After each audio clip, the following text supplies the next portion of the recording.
anything you want to just bring to my attention before we get started? You're very handsome and funny. Right back at you, buddy.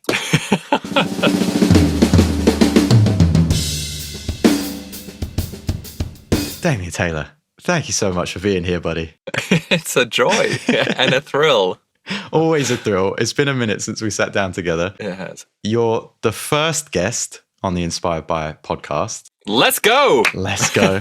We've got a little bit of a twist. We've dubbed it kind of the lowlights that lead to your best highlights. So we'll probably get into some more of the sensitive stuff, for lack of a better term. But I think that's always the juiciest and the most helpful to audience. It's definitely what I like tuning in for. I think that you are multi-talented. You're, of course, a multi-platinum, multi-Grammy-nominated producer, engineer, songwriter extraordinaire, all-round wonderful person. I'm proud to say we're friends. We've been friends for a few years now, so I know little bits about your life, kind of pre-Björk, pre-The Prodigy. But for those that don't know Damian Taylor, where did it all begin? You grew up in Canada, right? What were your musical influences? Did you have a musical mentor that got you into this space? Oh my gosh. Well, Will, we could actually dive straight into a low light for this one. Amazing. Maybe a very brief summary of the thing that's the most boring 10 minutes of an opening podcast for people is we'll talk about the elephant in the room. I have a weird ass accent because I'm originally Canadian, but I spent my teenage years in New Zealand. My parents are British and I moved to studios in the UK when I was 19. So pan-oceanic. I'm based in LA now, worked all over the world. But this whole how did we get here? How did we decide to do it? Let's go for probably the biggest lowlight that anyone can face straight off the bat. Amazing. Which I didn't tell you about before we started. But I consider myself very blessed because very early on I realized that I did not want to do anything with my life except make records. And I remember I'd graduated high school in New Zealand and I was waiting on tables 5 nights a week and also driving deliveries in my 1982 Toyota Starlet and getting pretty depressed. My parents lived on the other side of the world. I was already in engineering college, but this one night I remember driving down the motorway, listening to some angsty music, feeling pretty lost. I was making fuck all money, struggling to pay rent, waiting on tables like a table of 40 drunk rugby players. You know what I mean? Mm-hmm. I had spent a couple of months after high school selling books door to door because that was literally the only job I could get. And I'd been living with this elderly couple while I was at high school to go to that school. My parents lived on the other side of the world. That's another story. But just, I remember having this real, like, what the fuck is the point of all this? When I was selling books door to door, I got this massive view that most young people don't get, where I got to go to like about 100 businesses a day and walk in their front door and see what people were doing with their lives. And I remember thinking, fuck this. Yeah, okay. Do you know what I mean? And then I was kind of waiting on tables and it was all okay. I was kind of excited about making records, but I was living on the other side of the world in New Zealand. And this was in the 90s. And there was like 2 studios in New Zealand and 3 bands. And, you know, we all go through teenage angst. I remember actually just thinking like, what's the point of living? You know, and should I just fucking end it all? Wow. Kind of thing. And I really remember going, you owe it to yourself to give this music thing a shot. So how about we don't end it all and we just go all in on making records? Because otherwise it might be a waste. You know, there's a tiny sliver of a chance you might make it happen. So from that point, from about 15 years of age, I knew I wanted to make records, but from 18, it was literally like life or death for me. And it was both for me, and it was also like, you know, my parents lived on the other side of the world, but I love my parents to bits, so I knew they'd kind of be bummed if I did anything like that to myself. Sure. So we'll start on the ultimate heavy note, but for me, making records is literally my life's purpose, and that comes from a very clear choice that I made at a young age, before I had any gigs, before I set foot in the studio, before any of that. So, yeah. Wow. So that's how it started. And can I circle back? You said you got this opportunity to walk in the front door of hundreds of businesses. Mm-hmm. What was the thing that made you think, fuck this? Was it, allow me to see from your perspective, was it the fact that you could see that certain people or most of these individuals weren't really happy doing what they were doing? Was it that you couldn't imagine yourself doing a similar job? Like what did that look like? What was that moment? As the Aussies would say, blend of both, mate. But I think part of it was feeling as well like, while I was in school, it was always like, you know, I hated school. School is fine. Like, all of this stuff is fine, but it's not, you know, when you hear grown-ups saying, oh, your school days are the best years of your life, I always remember thinking that was bullshit. But I always remember feeling like, oh, it's all out there. Like, once we graduate, there's a whole world out there. And it was just going in and seeing basically that people were, like you say, they didn't look that happy, and it didn't look like a lot of fun, you know. But in the interest of brevity, yeah, just feeling like, oh, am I just going to wind up? It's just like school. Are you just going to be on someone else's schedule? Or are you going to be sitting there spending your whole life doing stuff you don't want to do? You know, admittedly, you know, I was walking to the front reception of a lot of places, but literally, like, I went and tried to sell books door to door to Mount Eden Prison. Wow. Like, if anyone from New Zealand is in there, like, I banged on the front door of Mount Eden Prison, and there is this like big Pacific Islander guard going like, oh, you might wind up in here one day. Everyone winds up in here, you know. And you're just like, oh my god, my god. Like, you know, walking into like, because you just get like assigned a neighborhood, so then you know you're in just walking down like, you know, real like kind of metalworking places or fucking blast furnaces. Sometimes you wind up in like the office jobs, and you know, people just look a bit stressed and dissatisfied. And you've got so many highlights coming your way, which you don't know about yet. So you've got this idea of, okay, I'm going to make records, and you're studying. What do those first steps look like? Who are you cold calling then to get into the front door of the record studios? So when I was still in engineering school, the very first breakthrough I had was a complete coincidence. And I think we'll need to talk about the power of coincidence or the lottery ticket of life. And ultimately, I do just want to say, like, if anyone's ever thinking, like, what's the point of continuing? The biggest point isn't what you know, it's actually what you don't know. And just literally by being in the game, there's a chance that random stuff can happen. And by far and away, the best stuff has all happened that's been unexpected, much more than the stuff I've planned and thought specifically would happen.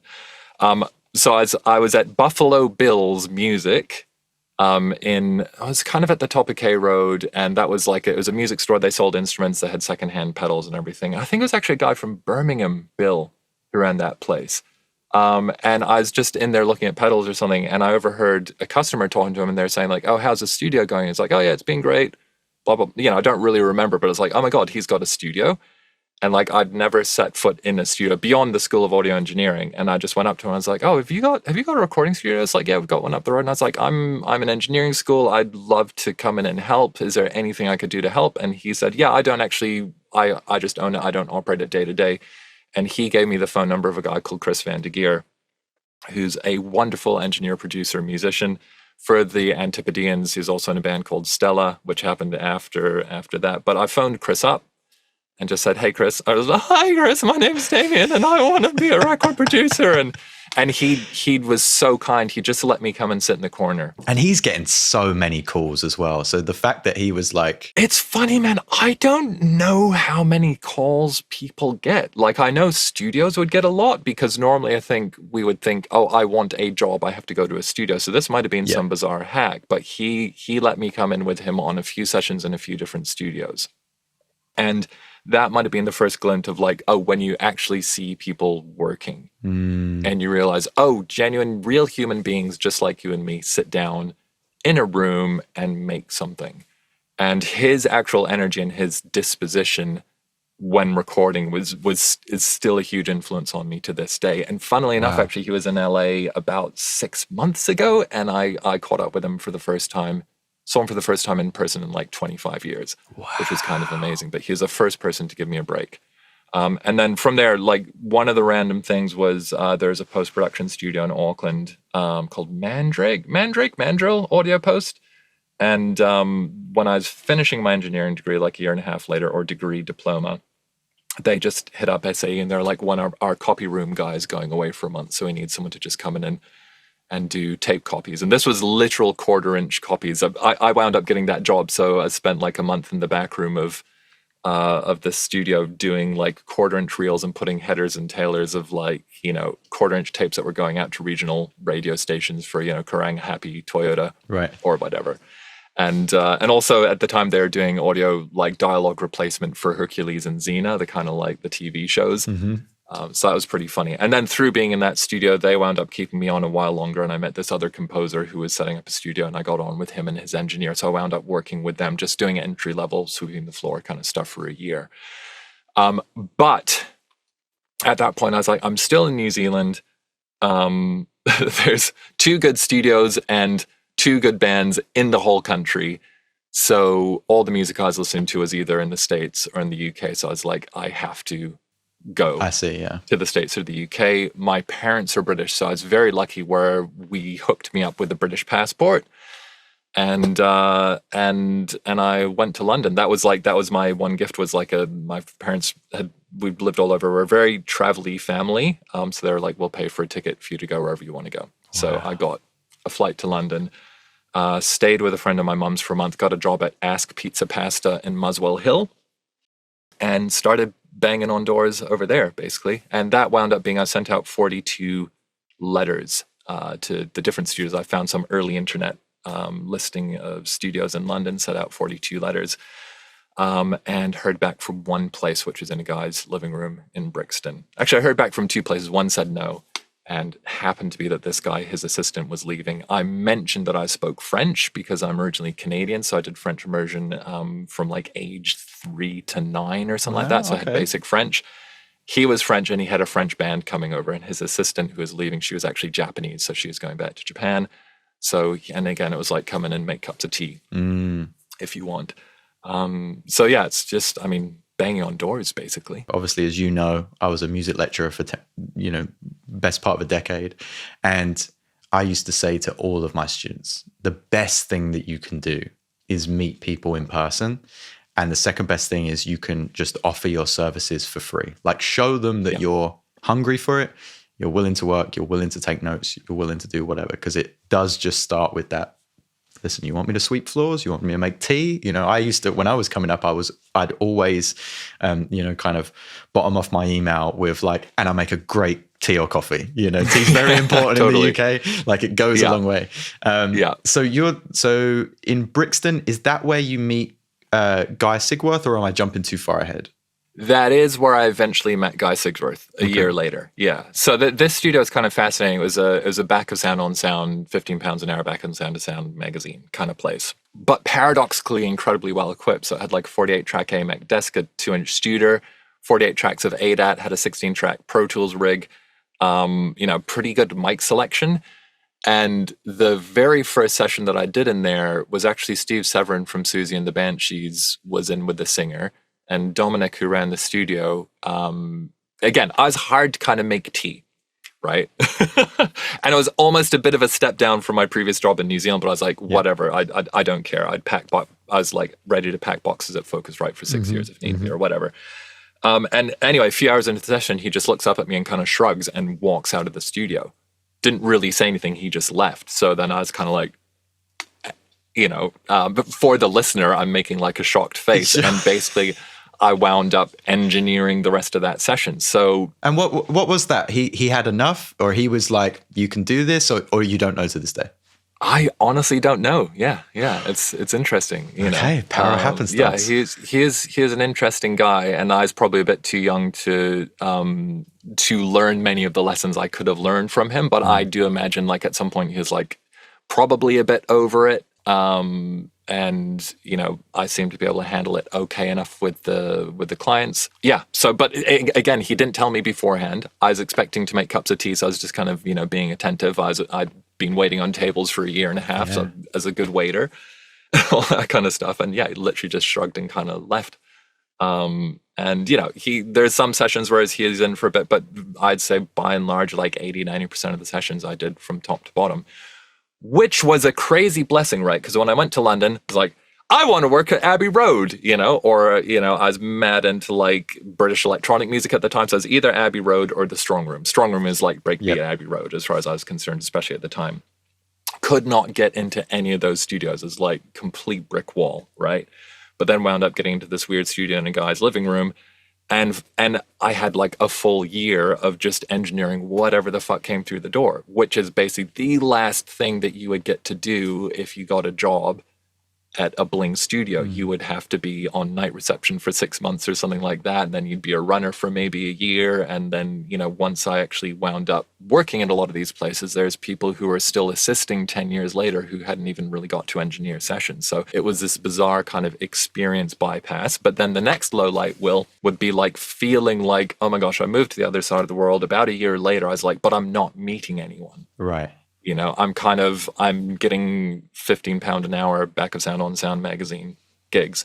No diss to people making records for £15 an hour in a studio of the Back of Sound on Sound, but I was trying to put myself in a situation where I could meet people, where I could learn a lot. I think there's a great thing there where you and I we've done similar work, and then we've done vastly different work. And one of the things I met when I was working in some of those studios that you mentioned was running into people, again, no shade or diss to anybody of these people. You know who you are. But there would be so many folks that I would run into who would constantly speak on people that they had worked with that had worked with other people. And it sounds like you're kind of describing that of like, great, so I'm in this space and there are faces coming through, but how do I make those connections, and how do I make those, kind of my records that I'm working on, something artistic. So how do you bridge that gap? So it's an interesting one, isn't it? And I was really happy to be working in there, but I guess the other thing that's worth saying is very early on, when I was like 15, 16, I was like, I am going to, my purpose of life is to make some of the defining records of my generation. That was kind of my mission, and it turned into a sacred crucible or whatever, or a sacred covenant that one night driving down the motorway. So I knew whatever I had to do, I would do. And I guess the big thing here is that it's a cliche, right? But you don't start your drive, if you're driving to Manchester, for example, Great. You don't wait until every single light turns green, right? You just go as far as the next traffic light. Sure. And you wait for that to turn green. So you don't know the whole path. And a creative career is inherently unpredictable. So I'd got myself into a certain situation, very exciting, but at some point you see what is, or what new opportunities are or aren't presenting themselves. So I didn't have an actual job in this studio. I was still technically freelance, so I'd get paid the days that there were sessions. I was making £30 a day. So if there was a session, I'd get £30 a day. And if there wasn't, I wouldn't. So, plenty of times going down to the local Tesco's and going, okay, like counting out pocket change. Like I have £5.74 to buy some food. Let's get into it, kind of thing. But I still spoke to the owner enough like he'd be selling gear. So at one point my strategy was, okay, I could make a bit more money by washing dishes at a restaurant that a friend was working at. One of my flatmates worked at this restaurant. And if I bought a secondhand ADAT and a small mixer, then maybe I could start finding bands who would let me record them in their rehearsal room. So I was genuinely like sizing this up. I was trying to think, okay, I just need to get out into a different pool, basically. In that studio, though, it's interesting that the cheap kind of back of Sound on Sound magazine studios have two kinds of clientele. One are people who have never been to a studio and they're just desperate to get in somewhere. And then the other kind of clientele are actually really experienced, great artists who are savvy and find somewhere that is cheap, that's well equipped, that's not hyped up to go and work at. And luckily, there was one session in particular that fell into that latter camp, and it was a band called Jansen Barbieri Karn, who were the members of a group called Japan, which was they had that hit Ghosts in the 80s, like seminal group. Richard Barbieri, like legendary synthesis, very, very progressive band. So it was them without their original singer. And they were smart because they could book this studio for like weeks at a time. So they wound up actually being in there for weeks at a time.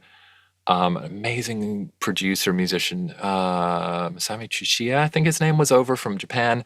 And they brought in their own engineer, a guy called Michael Aid. So that was the one kind of session that I got to assist. So we all hung out. I was making lots of cups of tea. But also, side note is that I'd been mad into Pro Tools, really obsessed with Pro Tools. So, and the studio in New Zealand, they were actually recording straight to Pro Tools in like 1996, which was kind of a big deal. Like no one was really doing it at the time.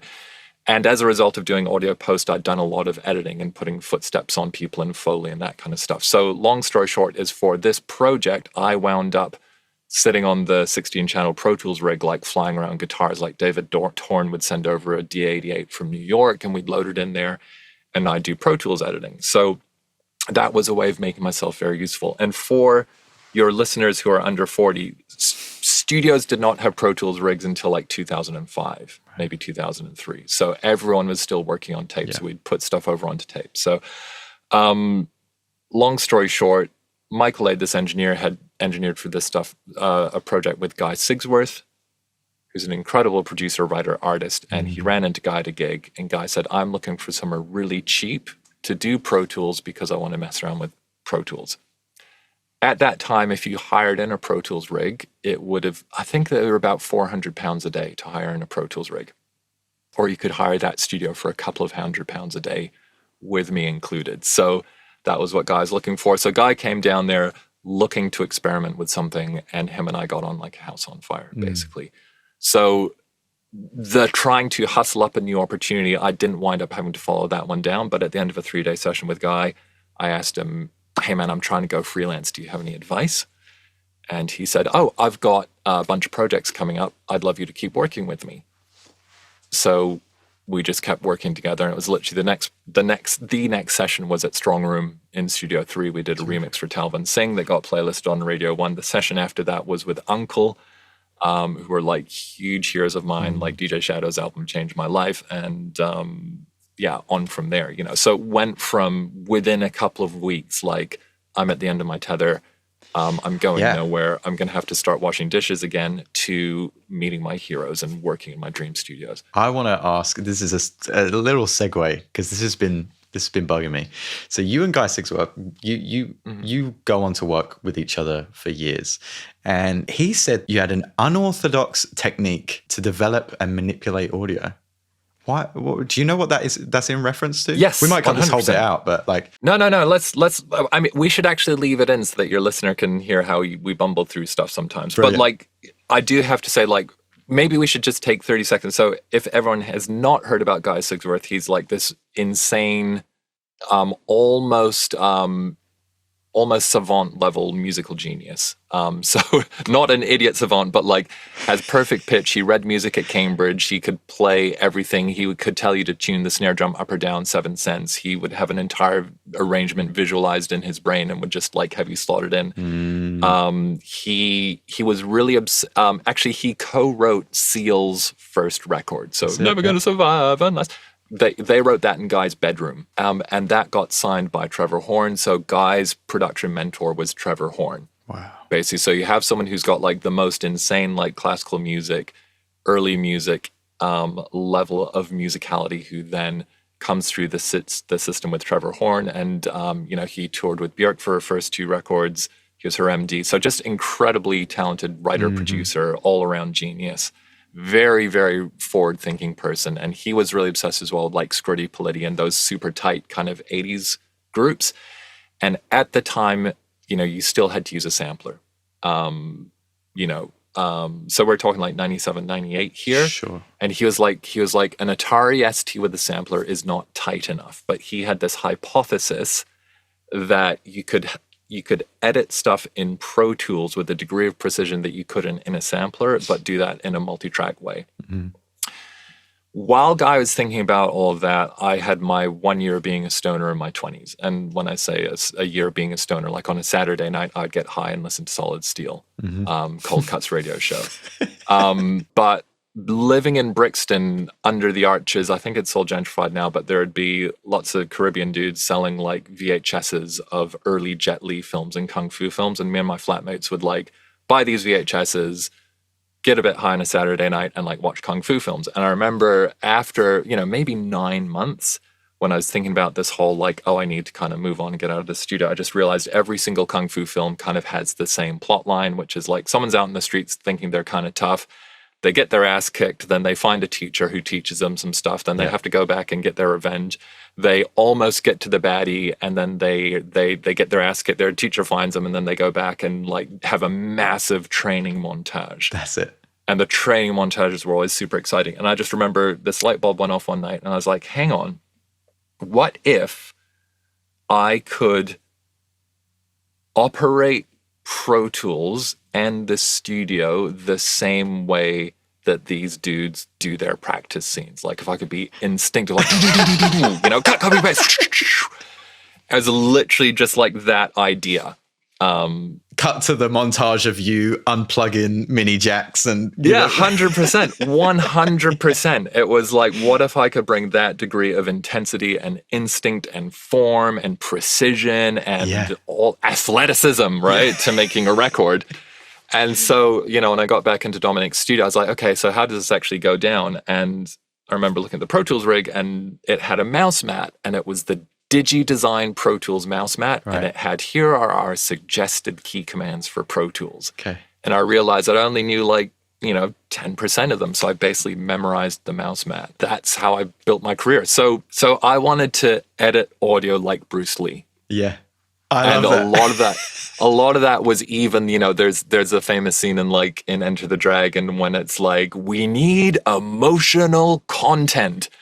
And so I genuinely was bringing that to like EQ, yes, like emotional content. And yeah, when Guy and I, when our minds met, it's like it was the ultimate game of yes and, yes and. I never knew this story. This is terrific. Cool. Hopefully I'm not jumping too far ahead. If I am, stop me, we'll go back. That's like, cool. You said that was 96, 97? So Guy and I met, actually 97 is when I moved to London, 98. Summer of 98 is when I met Guy.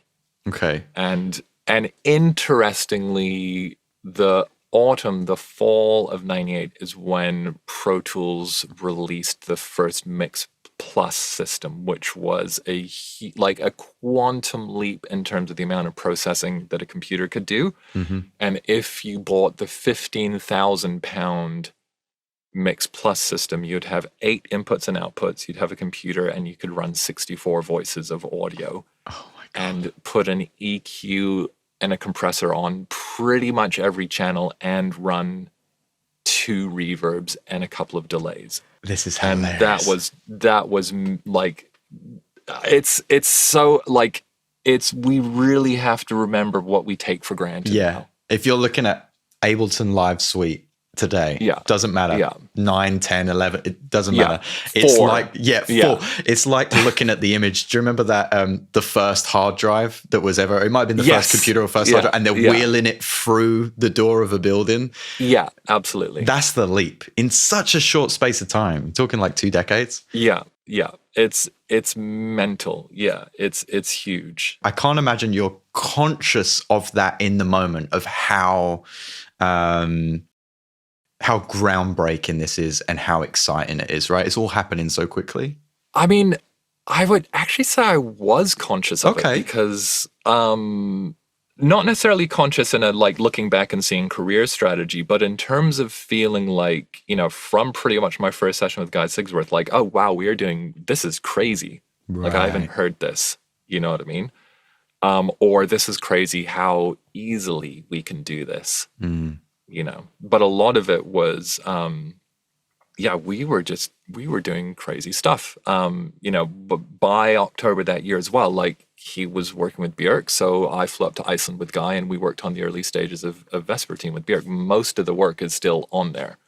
Insane. She worked on the whole thing for about 2.5 years all up, but a lot of that formative work is like the bones of those songs. It's the sonic identity of, I say sonic identity with big quotation marks over in Björk's world is Björk's world. But it was like you wouldn't be in the room with Björk if you weren't doing something interesting.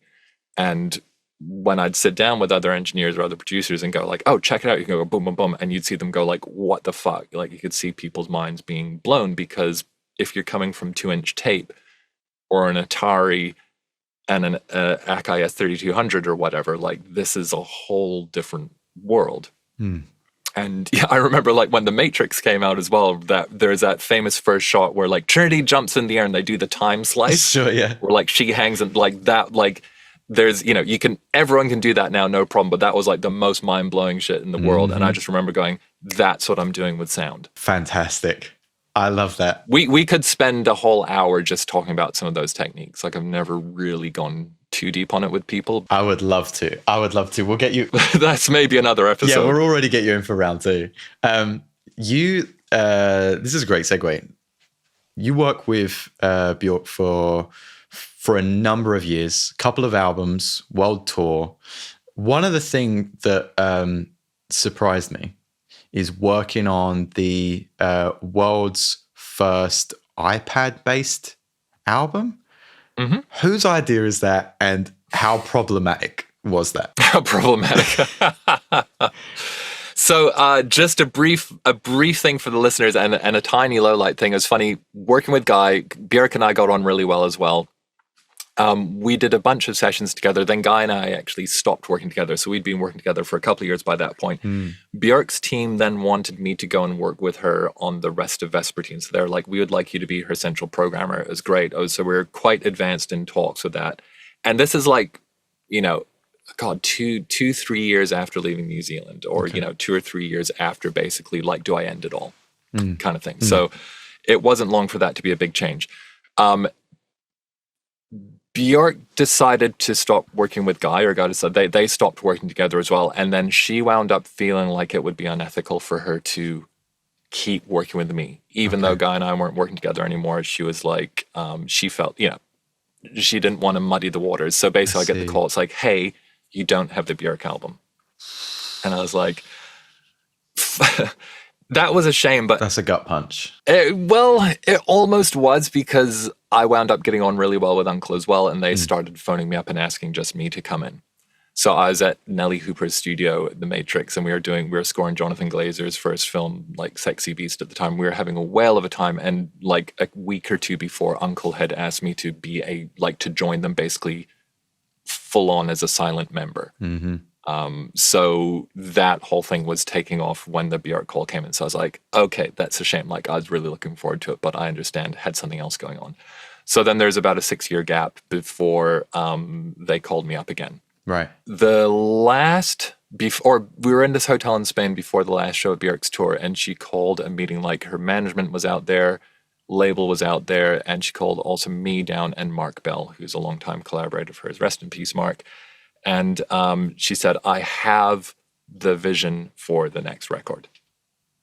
It's not going to be a record. So that was her first thing. She had done her 5-album deal for like the majors. She's like, the next album is going to be something that you can't download. I don't know exactly what it's going to be yet, but it's going to be an experience that's not just music. And it's going to be about patterns in nature and patterns in music. So that was her brief. And pretty much straight away, Mark Bell says, oh, we should all learn Max MSP.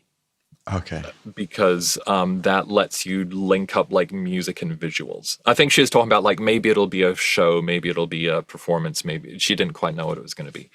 So 2.5 years go by. I'm the only one who learned Max MSP.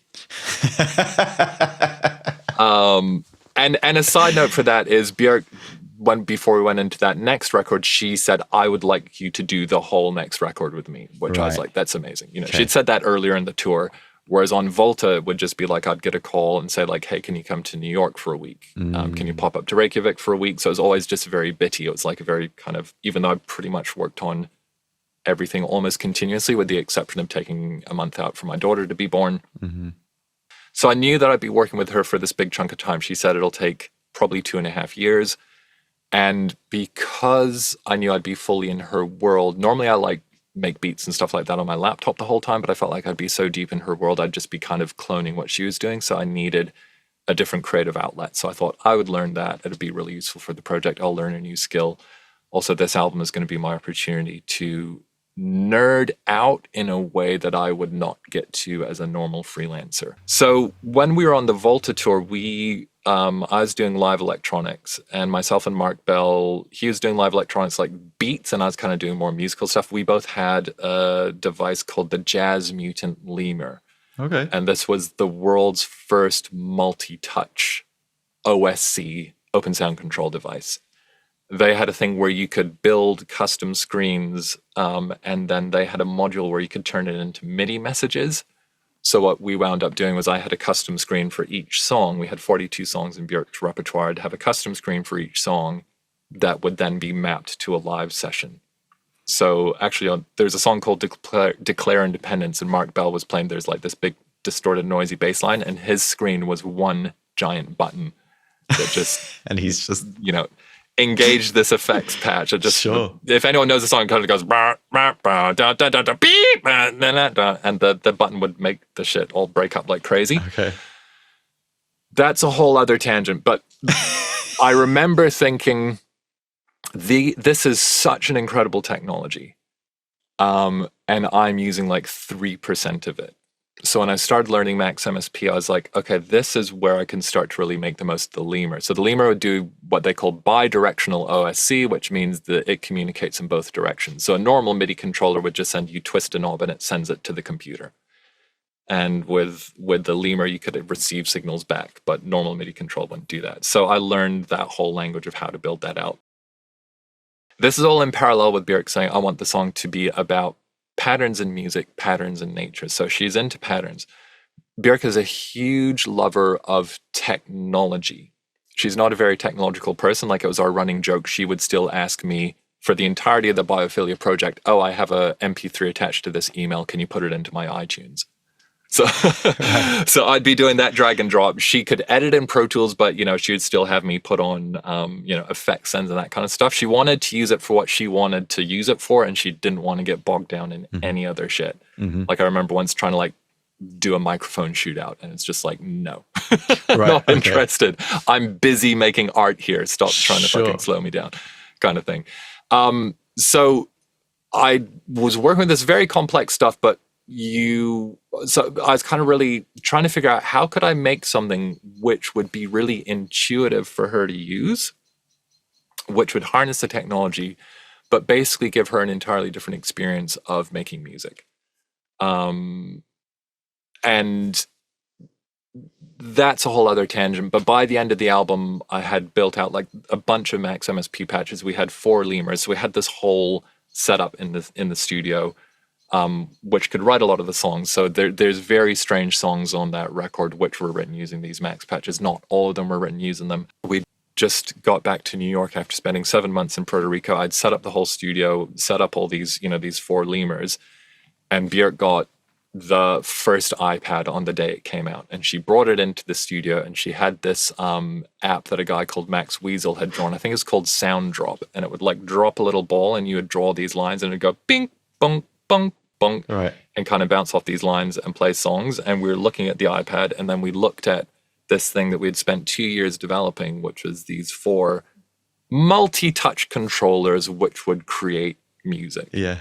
And she was like, it is going to be an app album.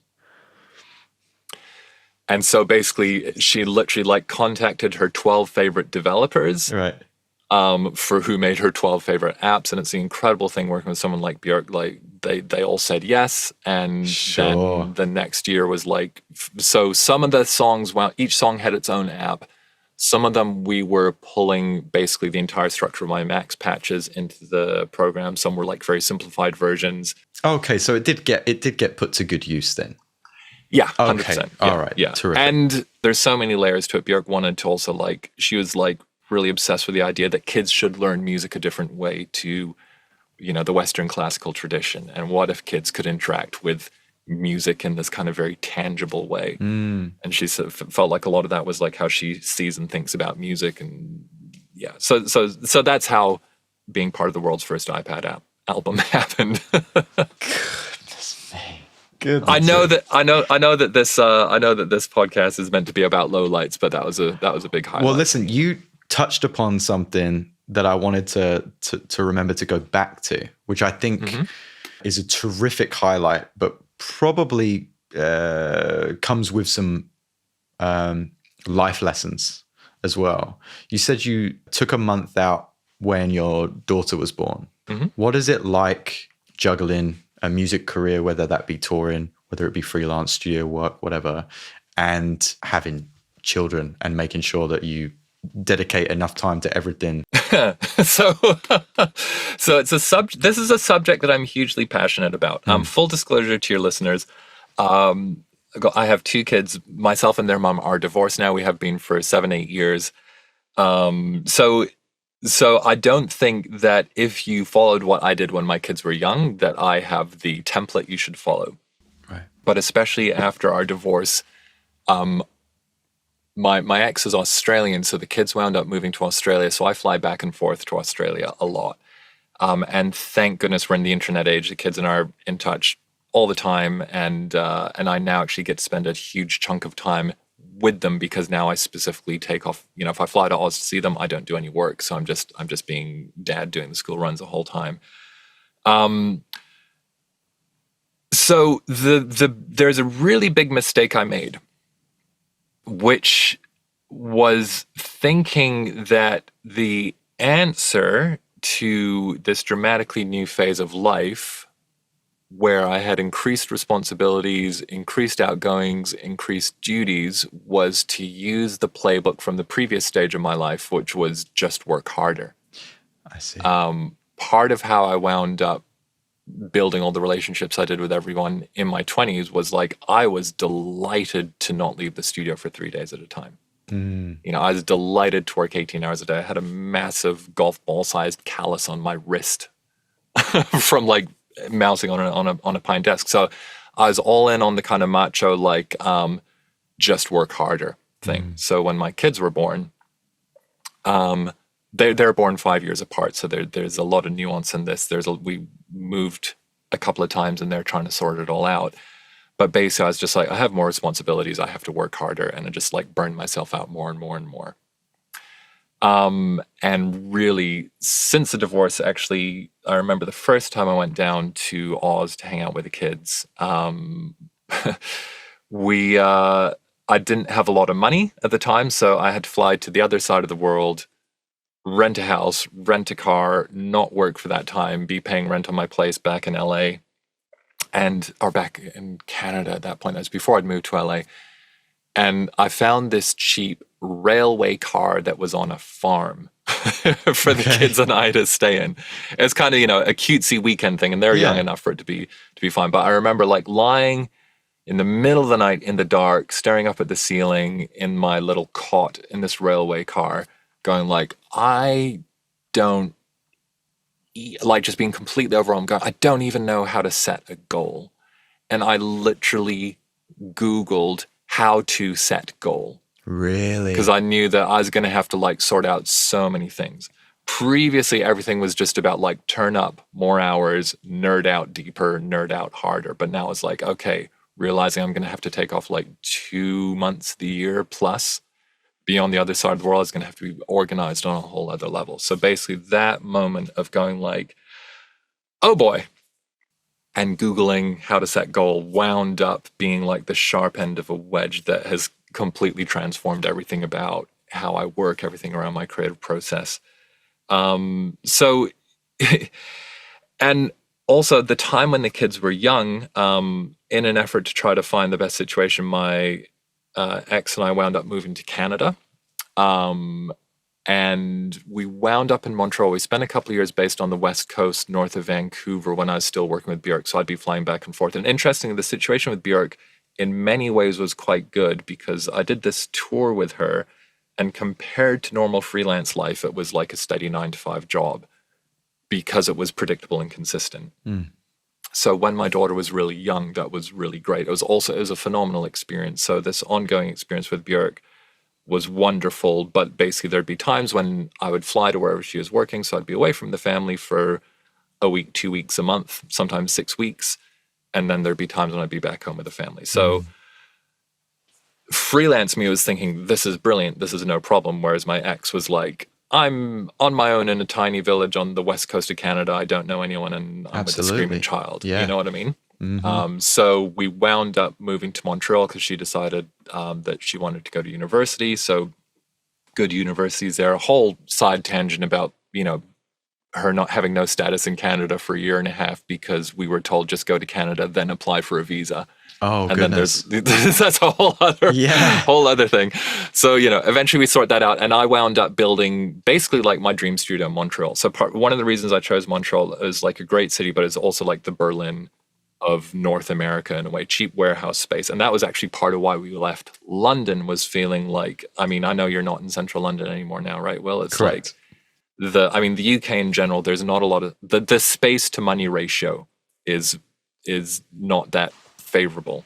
Exactly. And I remember seeing like the way that the industry is going away from studio labels have big budgets and they will pay for studios. They'll pay for you to be in there for weeks on end. Bob's your uncle, right? It's all going like you have to be a producer with your own real estate. And looking at real estate in London, I was like, oh my God, this is really intense. Both from a lifestyle point of view, like by that point, I'd been in London for 10 years. And I was just like, I need to be able to walk for more than 3 feet in a house without banging into a piece of furniture. Yeah. You know, I'm a big guy. I'm 6'5". I grew up in the fucking plains of Canada. You know what I mean? So I just needed some space. Yeah. And also wasn't as excited about my kid growing up in central London. So producer with real estate. So we wound up moving to Montreal in late 2009 and 2010. I start building my dream studio there, which wound up being like those next 6 years was where I was trying to balance out parenting and studio. And to a certain extent, it worked really well because by one point I traveled the least I had for a decade. Yeah. But on the other hand, it was like I was still just trying to do the same hours. Okay. So I have a joke with my kids now. It's like, do you remember when I was grumpy daddy? Oh, okay. You know, and that would be because I'd still work in the studio till 3 or 4 in the morning, you know, if I got on one. I wouldn't do that every night, but like, you know, that like you devote your entire life to that. Like I said earlier, I literally devoted my entire life to the only thing in my life is making records. And that was like, how do I also give my life to the people who need me? And I hadn't really figured it out. So it was like, well, you know, maybe it's like some British background. Like my parents were both born at the end of the Second World War, and you provide for your family. Yeah. So it's like, I'm going to work harder. And then you go la, la, la, la, la about everything else, you know? Yeah, but you know, so my kids would see me, like I'd still want to wake up for them in the morning. I often did the morning school run, but I'd sometimes be doing that on 2-3 hours sleep. Wow. Sometimes for weeks on end. So I'd be like fucking exhausted. And I'm a really chill, easygoing guy. I'm one of the nicest people you'll ever meet, but anyone when they're sleep deprived is a bit of a dick. Yeah. So I absolutely love the message that Damian is sharing here. Of course, we're only some of the way through this first episode, but I wanted to remind you, if you're looking to release your own podcast, maybe you're a musician, producer that wants to put out some music, let me tell you about today's sponsor, which is DistroKid. I release all of my music and will be releasing this podcast through DistroKid to all of the platforms. They make it so easy for you to get your music out there, but also help with the marketing of your music, finding hyperfollow tools that you can put into your Instagram or website bios, and they make sure that you can create the artwork if you need to, or even the canvas materials for Spotify generated through DistroKid for you, the artist, so that you don't have to worry about any of the heavy lifting. If you use the link in the description below, you'll get 7% off your first year. And at no further cost, it's a great way to support the show. Now let's get back to the episode because Damian's about to share some truly significant life lessons. Enjoy. After, when we get into the after phase, like now when I go and spend time with my kids, I get up really early. And, you know, I have an hour to myself and like I meditate and all that kind of stuff. And I might make some beats for an hour before they wake up.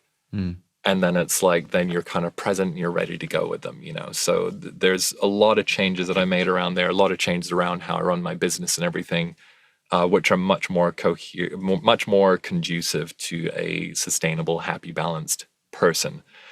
And interestingly enough, the things that make you a happier, more balanced person actually wind up making better music. Okay. Yeah. Is a really important point. When we're younger, our superpower is the grind. Right? We don't have the wisdom. We don't have the perspective on stuff. We don't, if I think back to some of the sessions where I just was like, I'm going to double down on Pro Tools solo and making the fucking most craziest, ridiculous edits, whiz bangs you've ever heard. And then that track still not being that good, despite the fact that the production was amazing. Whereas now it's like, I'll just keep talking to the artist until I know what the song is about. Okay. Yeah. And then go and spend 2 hours making something that actually is meaningful, that is way more powerful as a result. So really, it's where you go from like being Luke Skywalker to being Yoda. Yeah, absolutely. And in a way, that whole thing, the whole plot line of the Kung Fu films is what it's all about, right? You're young, you're fucking hustling, getting into fights on the street. By fights, I mean having sessions. Then you learn from some people, you think you're hot shit. Then you go out in the world and you're doing really well, but then the end of level baddie kicks your ass and you have to go and lick your wounds. So basically post-divorce, being in this train carriage in Australia was like, oh shit, like realizing I didn't have the guidance that I had before. I remember very clearly actually sitting in my studio in Montreal some nights going like, there's this shocking realization, like I'm now in competition with my heroes. Right? When I was younger, like Jim Abbas or Spike Stent or whoever could hire me and I would go and work on their records and they would know what to do. Guy would know what to do, right? Whereas suddenly it's like, oh my God, they're not hiring me, they're hiring Spike. And I've had management on and off through my whole career. They're good for a certain kind of conversation, but they're not good for another one. And just, being in the studio in Montreal, suddenly feeling actually really isolated from the entire community I grew up with or came up with in London. Montreal is a very creative city, but being blunt, it's not to the same standard of the density of world-class producers as you would find in London or LA. You know what I mean? So of my generation, I was basically the only person there. There's a lot of indie people who are just basically doing a different business model. Again, this isn't a diss. Like in Canada, there's an amazing government grant system. So most people play in that grant system. And I specifically and deliberately was not. My manager was in New York. So I was doing a lot of international clients. I was kind of, I don't know if I could say pioneered, but I was a very early adopter of the you move somewhere remote, have clients around the world. Okay. And then coming out of that, like the actual teachers I needed weren't in the music field. That's a full circle moment. It's a full circle. So we've kind of like skipped some years. We're getting towards the present day. And you've got so many accolades under your belt. You've worked with so many people by this point. You've learned from so many different people, your children being two of them. Where do you go when, how do I word this? You're coming up in Brixton and you're moving to Canada and you have all of these different mentors and teachers. And now I assume, I don't want to speak for you, but you've got somewhat of like a lack of guidance where people are looking to you. Where do you find those new lessons, those new inspirations in your daily work and your life? One of my favorite authors is a guy called Kim Stanley Robinson. Okay. And he writes a lot, almost all of his books are based on near future science fiction where there's a weird situation where people basically build a new society. Okay. And they're all very optimistic, but he did write this one book called The Years of Rice and Salt. And the premise is that what would the history of the world be basically if all of Europe was wiped out by the bubonic plague? Trust me, this will make sense in a second. This is such a Damian answer.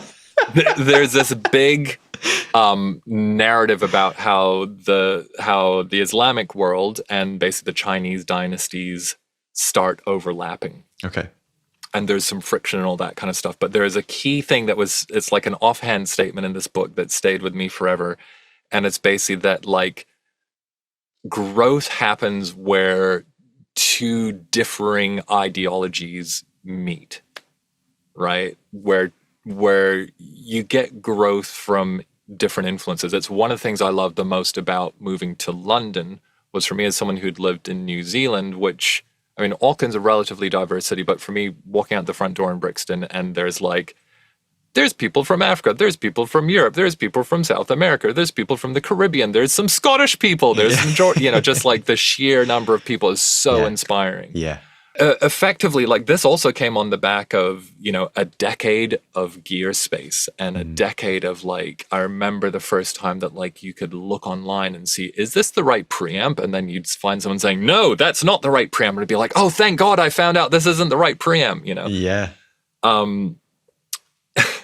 Another tangent, but basically like I'm always looking for lessons outside of music, and I actually, this is going to sound like the nerdiest thing from what I've seen in other fields, and that can be the entrepreneurship space, it can be the tech space, it can be actually musicians can learn probably the most from like the YouTube and the content creation space, and you're straddling both wheels. So when you then apply that back to music, basically music is dramatically under optimized. Okay. The least sexy, the least rock and roll thing you can say, Yeah. And on many ways it sounds so cheesy, like 18-year-old me would like roll his eyes, but it's like the productivity revolution has not reached music producers yet. Right. Okay. And it's like the simplest amount of thinking around what's the most effective way to get this done are not lessons that we're discussing so much in music. Traditionally, producers understand how to do that, especially if you're doing a guitar-based drums band, right? Like everyone's seen the whiteboard on the back of the studio and it's the grid. It's like, have you done your drum part? Have you done your bass part? Have you done your rhythm guitar part? Have you done your lead guitar part? But the fact is these days, things are like way more complex. So I think there's dramatically more opportunity than ever before. Because in 1997, you had to move to London.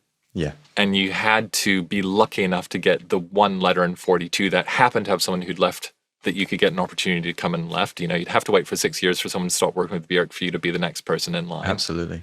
Or like Spike's assistants who are all great. I love Spike to bits, by the way. Like he was so generous to me early in my career as well, like huge influence as well. His assistants have all gone on to have huge mixed careers, but it's like if one of them is there for a couple of years, you're not, that door is closed, right? So the number of doors that are open now, I'm ridiculously excited about the opportunity. However, the complexity of this moment in time is exponentially more than it's ever been in human history. It's ever been in musical history. It's dramatically more than it's ever been even in my one short lifetime so far, right? So if we're going to have a successful, happy, meaningful career in music, if we want that to be more than just something we do in our 20s before we burn out and move over to real estate, we need to be able to create the conditions for our creative mind to work at its best. We need to be able to cut out the stages that burn up our energy. And we also need to free up enough headspace to be able to tackle the other dimensions of our business that we need in order to have an abundant, happy, prosperous life. It's a bit heady, but I read a lot of, books that are set in different kind of types of societies. And, Ian M. Banks' Culture series was a huge influence as well. It's like these kind of like the post-scarcity civilizations. And I just think, people need to actually have a sustainable way of making music in their own life where they have a degree of agency over it as well. You mentioned I've got a lot of high points in my careers, but I can tell you, I produced an album for The Killers and basically went bankrupt. Tune in next time. We're coming back to that. The main reason I got divorced was doing an album for The Killers because it put us under so much stress. Yeah. I was a newer producer, so I was getting $4,000 a track, which sounds great, but that was spread out across, a year or something like that, working around the clock. I remember standing there in the studio at 3 or 4 a.m. absolutely exhausted, and it's okay, we needed to get a mix in for the next day, and just standing there about to collapse and looking at one of those 5-hour energy things that you get at the 7-Eleven, and just being fuck it, and hitting it, and then just grinding it around the clock. I hit this point of adrenal exhaustion. And then because I was based in Canada, it was literally something like my fee wasn't huge. But then because I was Canadian, the American government would withhold 20% of your fee. Wow. And then Universal didn't get stuff in before a certain deadline. So was it Universal? Yeah. So like I didn't get some of my fee until like 2 years after doing the session. I wasn't sitting on any royalties, I was transitioning out of day rate stuff. And so, yeah, it's like you could say like $4,000, dude, what the fuck are you talking about? That's a shit ton of money. It's like try spreading that out across 2 years while you have a family and you're paying for your studio. Yeah. Yeah. You know what I mean? So it's like, I think this is actually another important point to mention, right? We started this all off talking about selling books door to door and going into businesses and coming out of high school thinking like, oh, there's a whole world out there, and kind of facing this very cold, logical, oh, this kind of looks like shit. It's almost like the mirage dissipates. And that's actually happened to me a number of times through my career, right? Sometimes in very positive ways, like growing up in New Zealand and looking at music from the other side of the world, people like Björk or like Uncle seemed like gods, right? And I remember finding out, oh, they're just normal people. Yeah. Right? Just normal people with exactly the same kind of problems and quirks as you and me and everyone else. And on one hand, that was kind of weird because it was like, oh, but isn't this supposed to be the ultimate fulfilling thing? And seeing like people, this is not Björk specifically, there's other people I've worked with, like, oh, they're probably more messed up and stressed out than anyone else I know. Other people are fine, but just seeing like the problems don't disappear just because people are going through breakups, people have kids and divorce and all of this kind of thing, bills, debt, drug addiction, whatever. For sure. So just realizing like there's no end of it, like arguably for me then, when I was a producer on The Killers, like I had an amazing time on that record. It was an incredible experience. I love them to bits. But the collateral damage of that record was intense. Yeah. Right? Yeah. And or I've done projects for up and coming artists where I take a massive cut on my fee for a big, like, I'll do like a cut of publishing or something like that on the off chance that if it does well, I'll get something back out of it. So I assume a much higher risk. And then you have to spend, the record does okay, and then you have to spend the next 4 years arguing with them to give you the thing they promised you, So there's just these aspects of like the traditional system that are brutal. Yeah. Fucking brutal.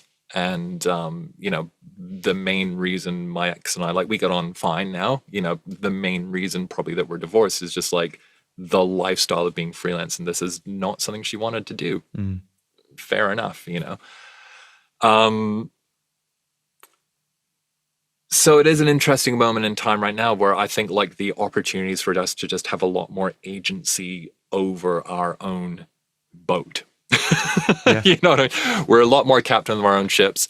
We're less dependent on gatekeepers, but the complexity of running that boat is huge. Because you have to pump out the bilges and load it up with supplies and navigate and, man the cranks and all that kind of stuff. But I mean, that's one of the things I love about what you're doing, Will, and like huge big ups on doing this podcast. For the listeners, like Will and I have known each other. I subscribed to Will as your 348th subscriber on YouTube. I appreciate that. And I remember seeing Will's stuff going, this guy Will I like him. He's got something going on. And, background for listener, again, a lot of the conversations, Will and I, we touch base every kind of year or two. Yeah. As people who are messing around with a different structure of doing things on the internet. Like we're both completely committed to doing music. Is that right, Will? Yep. And we both have like different skill sets. We both want kind of different things out of our lives. And it's like, what would happen if we like try playing with every card in the deck? So I think that's such a fascinating point that we're at right now. Whereas if you're trying to do this 10 years ago, so many of the options that you're playing with just didn't exist, We are two people that are everything seems like a sea of negativity on the internet. However, we're two people that in a sea of people that seem to be fearful of the big AI beast coming for the, I'll just say artistic jobs. It doesn't have to be music, it could be anything. I am truly, and you've commented on this, just in this conversation, I'm truly excited about it. I'm truly excited of how much freedom it will give people. Because there is a lot of darkness in any art form or any career. I'm excited about how much freedom it will give you. I'm excited about how much opportunity it will give you.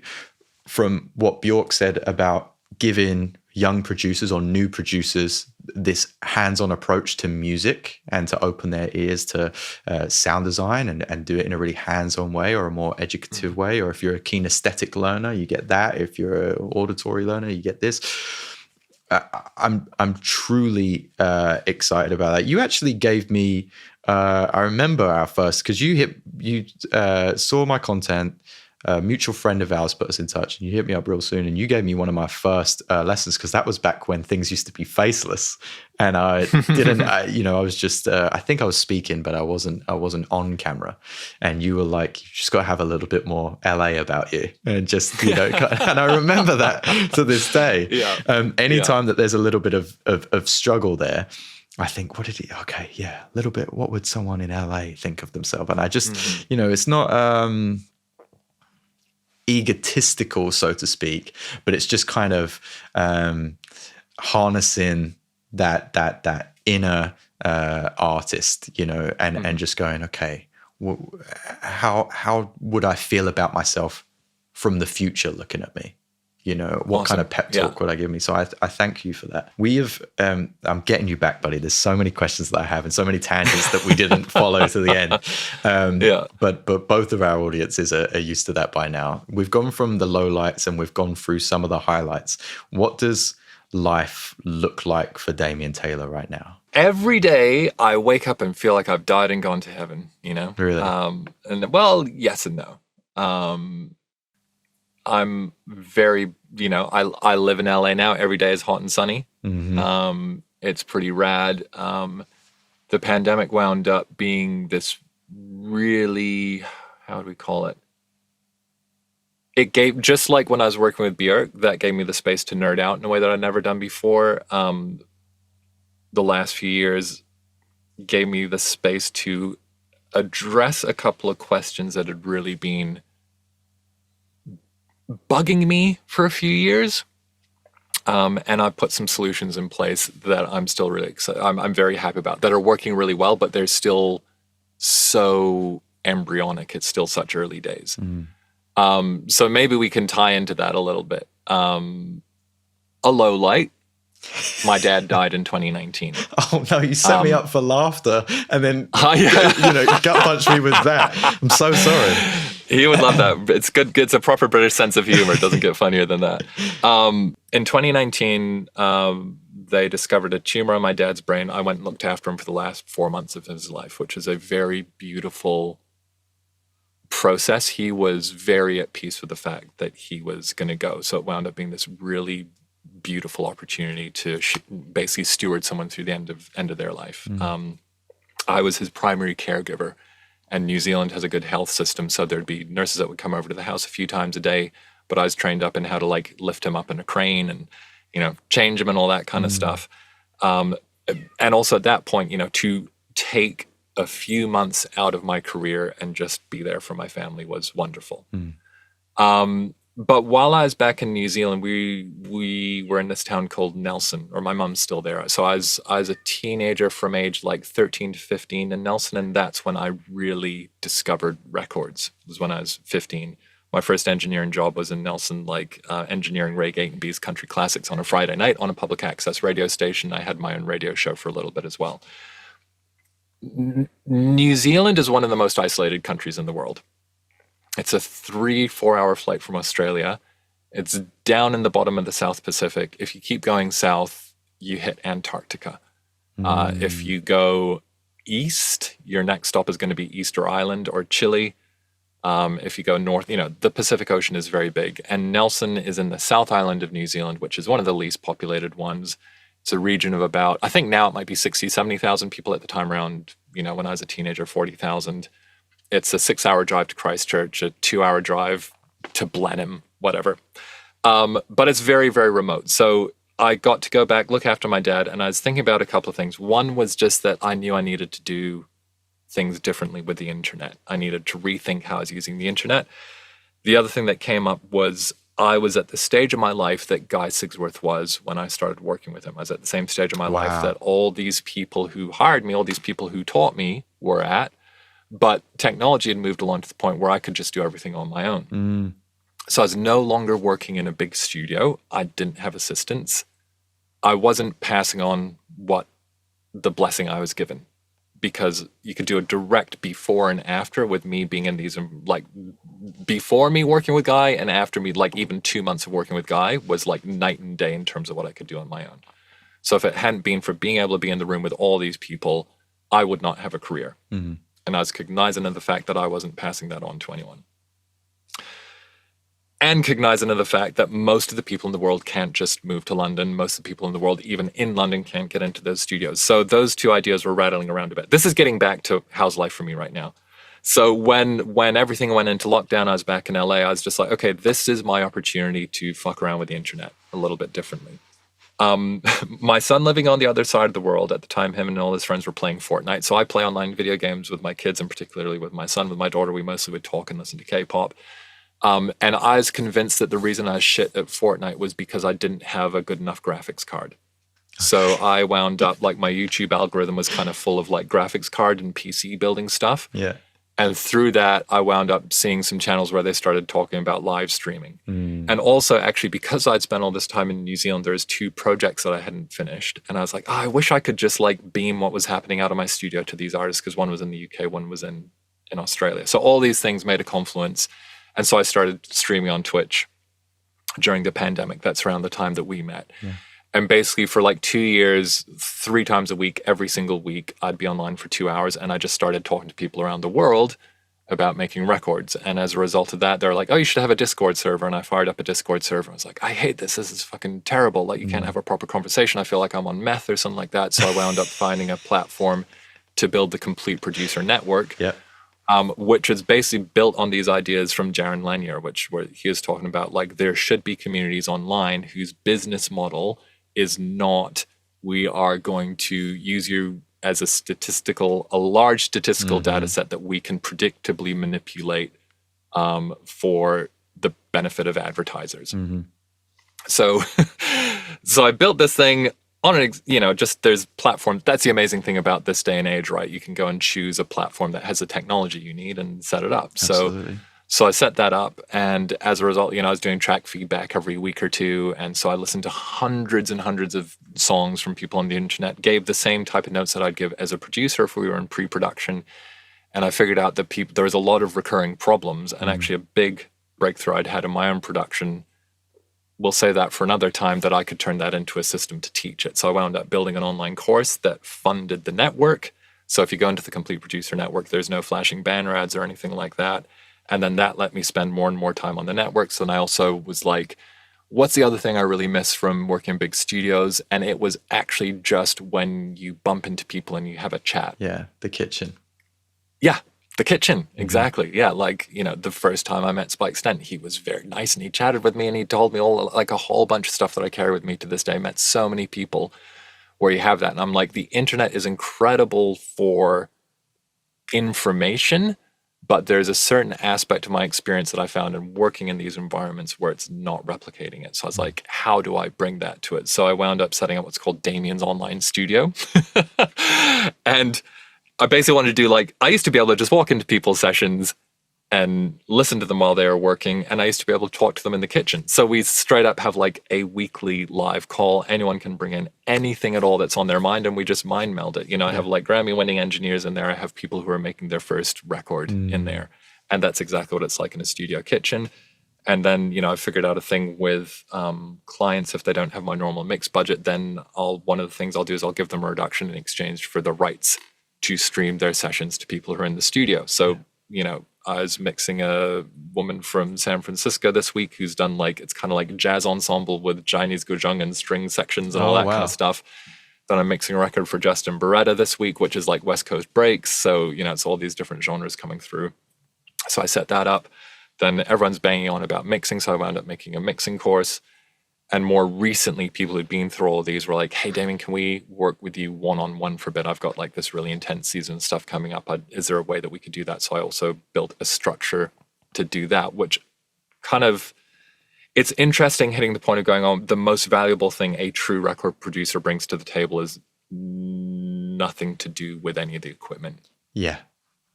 You know, it's like the producer who sits on the sofa at the back of the room. And it's really interesting now seeing where artists are, where they have so much more capability and potential themselves. So most of the artists I'm interested in working with don't need me to press any buttons for them. Okay. And what I actually bring to the table for them is just like, you know, I worked with Totally Enormous Extinct Dinosaurs on his last record as like a production consultant for a couple of months. Dude, I hate that we don't have time to talk about this because it was one of my bullet points, but we'll get you back. I wanted to talk about the project so much. He's one of my favorite artists. Me too. He like love him to bits, and he's a genius. He doesn't need anyone else to like touch any of his stuff. But when like I actually first met him in 2017 and went over to his house and listened to like 30 or 40 incredible songs. Wow. And he was like sitting on 3 or 4 albums worth of stuff, but was just completely overwhelmed. Yeah. And so it was like we sit down and basically do the project management side of the producer. It's like, what do you need to get done on which song? What's the order to do them? And we'd have a daily call and it'd just be like the producer sitting on the back of the couch. You know, they don't need the engineer me. They don't need the programmer me. They don't need the mixer me. So I've started working like that with a few artists through labels. There's a guy called Elliot Moss who I co-produced his record very much in that capacity. And so it's interesting now finding that through the programs I've built on the internet, where the primary goal was just wanting to have an environment that's just a friendly, I'm going to use safe environment where you can ask stupid questions and it's not like a bunch of ponytails telling you you're wrong. I want to have somewhere where you could talk about all aspects of making and releasing music. Then I built some specific programs to help people install very specific skills, set up an environment for the unknown unknowns, which I think is the biggest challenge facing anyone. But then that wound up joining in or linking up to, if you hire me as a producer and we go and lock ourselves away in a studio for 2 months, so it's finding this way to have a through line from all the different ways that I can work with people and help people. Coming back to your original question of what's my daily life like, so it's kind of really nice, right? I deliberately try to not work too long every day, but I am working on like many different projects, so I will sometimes still do 14-hour days, but on a couple of different projects. It's beautiful studio in the house. It's like a mastering grade studio, so I'm going to walk out of here and feed the cats lunch, which is rad. It's sunny outside. But dude, it's still hard. Like it's really hard. It's a different series of questions. With every leap forward you take, the complexity increases. And I think really just realizing that the low lights never end. And interestingly, around this whole thing about guidance, you made that point about the internet is full of darkness, right? Which if you go on any of the major platforms, it is. But I started getting into online education and doing online courses. And I fucking love that shit, where you can find someone who is a specialist in a very specific area of knowledge who is distilling down their shit for you. Yeah. And when I started building the Complete Producer Network, when I was like, oh, I should make a course. So I found some people who are experts in how to do online courses. And learned so much through that. That's had a massively positive impact on the music as well, not just like the business around the music. But there's a key thing which one of my teachers taught me, which was you either get the result you want or the lesson you need. You either get the result you want or the lesson you need.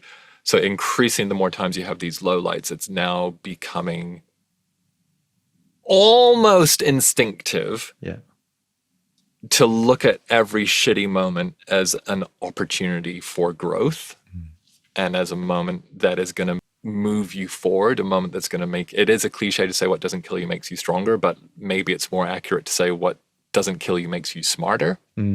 Yeah, absolutely. I agree. Yeah. And I think this is where I'm going to sound a little bit mushy, but what's kind of very meaningful for me about this moment in time is actually I had 2 calls with a couple of people that I'm working with one-on-one who are both young fathers in music. And I'm like, so basically I'm able to help people who are in the situation I was in before when I didn't have that help. And to do so in a really, really positive, fun, encouraging, exciting ways. So it's like, I'm helping producers produce their life. Yeah.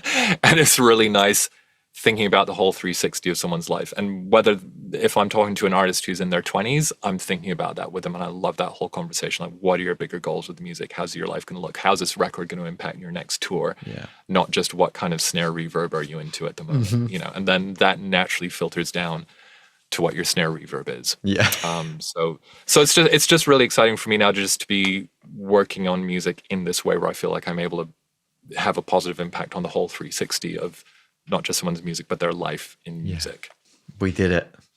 I think that's a perfect place to wrap up for now, part one. Awesome. Please tell the people where they can find you. We've got the Complete Producer Network. Tell them all the things that you want to plug and promote. So here's Damian on the socials. The DamianTaylor.com is my website. It's overdue a big overhaul. But if you're particularly like a producer or anyone, or producer or artist, anyone making music, then I can't encourage you enough to go to CompleteProducer.net. The Complete Producer Network is a private network. You have to request access. I kept it a private network so that if anyone is a dick, I can kick them out. Just like if anyone's a dick in my studio, I would kick them out. So as you know, Complete Producer Network is not paid for by sponsorship or by harvesting your data or by ads or anything like that. If you want to go deeper, there's those other ways of working with me. Periodically, I'll just announce to anyone who's in the network, hey, we're opening admissions to one of the courses or one of the programs.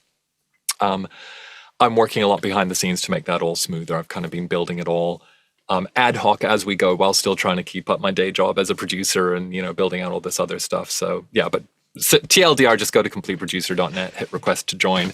And please, I do want to say, if you go in there, please use it. It's an environment where you can ask questions. And one of my big beliefs now is the most fundamental choice anyone needs to make in this life, in the modern era, is, are you a producer or are you a consumer? And a consumer sits back passively waiting for shit to happen to them. And if you are a producer, you lean forward and make stuff happen. So the Complete Producer Network is a network for producers. If you're looking to learn something, please ask a question. I'm in there daily. We have wonderful people in there. It's a very quiet network. There's like 1,000 people in there, so it's not like overwhelming. But I've spoken to a lot of people where they go on and they say, oh, I just wanted to wait until I had something to contribute before I post anything. And if you ask a question, you're making a contribution because there's going to be someone else who's wondering that. You're going to be creating the opportunity for people to be sharing their knowledge, to be spreading the good love. So yeah, please just get in there. Don't be shy. Ask questions. I'll help you out if I can. Lots of good people in there. And periodically through there, opportunities if you want to work with me in another way, come through. It is truly a terrific space. I've been through there. I've had many wonderful conversations myself. Many people still in touch. So it's a great way to make acquaintances and friends in what is now relatively, because we're all pretty much producing from our home spaces, a quite lonely experience. So it's a great way to find collaborators through that means as well. Dude, the loneliness thing is real. Yeah. Yes. But can I just share? Can I share a quick something with everyone? Share as much as you want. There's a guy who actually started hanging out in my Twitch streams, and then he did a couple of my courses. He was in the online studio, and I hadn't heard from him for about a year. He dropped out of the online studio about a year ago, and he popped up, and he's like, dude, I just wanted to let you know I had like this break. He landed like a major sound design gig for like a huge international client. I can't say who it is because it's still under NDA. Paid incredibly well. It's opened up a whole bunch more work. And he's like, it's all the stuff that we did together in the network made that possible for me. And then 2 weeks later, someone else who was in there, who's been in for a couple of years, was like, oh, just wanted to thank you so much because I got this job. And it's like, and actually now that it's a couple of years in, seeing people actually getting the results, the person who just got in touch a couple of days ago hired the first person, and they met through the network. So it's like, and it's a guy in New York who's from Barcelona hiring someone in Puerto Rico. Amazing. So that's the thing I love the most, is being someone who's from the remote corners of the world, seeing, someone from Philadelphia collaborating with someone in Hyderabad. Yeah. Seeing just people around the world getting to know each other, working together. It's really rad. So there's good people in there who are genuinely trying to do stuff, not just argue about, why your shit sucks. So Terrific stuff. That's what it's all about. Damian Taylor, thank you so much for sitting down with me today. we'll get back. We'll try and cross some T's and dot some I's on tangents. Is always the way. But I truly appreciate your time. It's Here Is Damian. At Here Is Damian on pretty much all socials, right? Yeah. Link in the show notes, right? We can say that notes. now. Absolutely. Yeah. Cool. Will, before we sign off, I want to make sure you don't edit this off. I just want to say massive big ups on like above all the consistency that you've had with everything. And everyone, I think if you're listening to this podcast with Will, if you've been in Will's communities, he's doing what you need to do, which is just consistently showing up, and you're being smart, you're being open to new opportunities, but you're not overwhelming yourself by trying to do everything at once. You've figured out a few formats that you can rinse and repeat, and rinse and repeat doesn't sound sexy, but that's where you have the room to be creative. You know what I mean? And just seeing you like relentlessly releasing videos, seeing your subscriber count going up, seeing your Spotify listens going up, seeing those collaborations grow, it's just testament to the fact that if you just lock in and go for it, like anything's possible. I'm really excited to see how the next few years go, how the next few decades and everything go. Thanks for having me as your first guest on here, and I look forward to episode 100 and hopefully catching up in person sometime soon. Dude, it means the world coming from you. You're my friend, but you're my mentor as well. So thank you all the same. Nice one, Will.